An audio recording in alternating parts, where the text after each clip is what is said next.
सदर हिंद द्रौपदी मुर्मू ने justice U Lalit को मुल्क का अगला चीफ जस्टिस मुकर्रर किया है। जस्टिस यू ललित 27 अगस्त को चीफ जस्टिस का ओहदा संभालेंगे। वजारत क़ानून ने चीफ जस्टिस को ख़त लिखकर अपने जानशीन का नाम तजवीज़ करने पर जोर दिया था।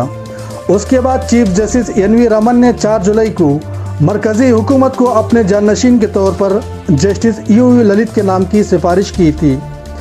जस्टिस रमन 27 अगस्त को सुबुकदोश हो रहे हैं और जस्टिस ललित 27 अगस्त को चीफ जस्टिस के ओहदे का हल्फ लेंगे और उनकी मुद्दत मुलाजिमत 8 नवंबर तक होगी।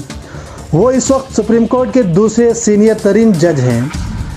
बताते चलें कि जस्टिस ललित 9 नवंबर 1957 को पैदा हुए थे। उन्होंने जून 1983 में वकालत शुरू की। 1985 तक बम्बई हाई कोर्ट में वकालत करने के बाद वो जनवरी 1986 में दिल्ली मुंतकिल हो गए।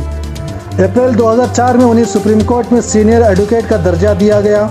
उन्हें 2G मामले में CBI के स्पेशल पब्लिक प्रोसिक्यूटर के तौर पर मुकर्रर किया गया था। उन्हें 13 अगस्त 2014 को सुप्रीम कोर्ट का जज मुकर्रर किया गया था। वो इस बेंच का हिस्सा रहे हैं जिसमें 3 तलाक जैसे कई अहम फैसले सुनाए गए थे।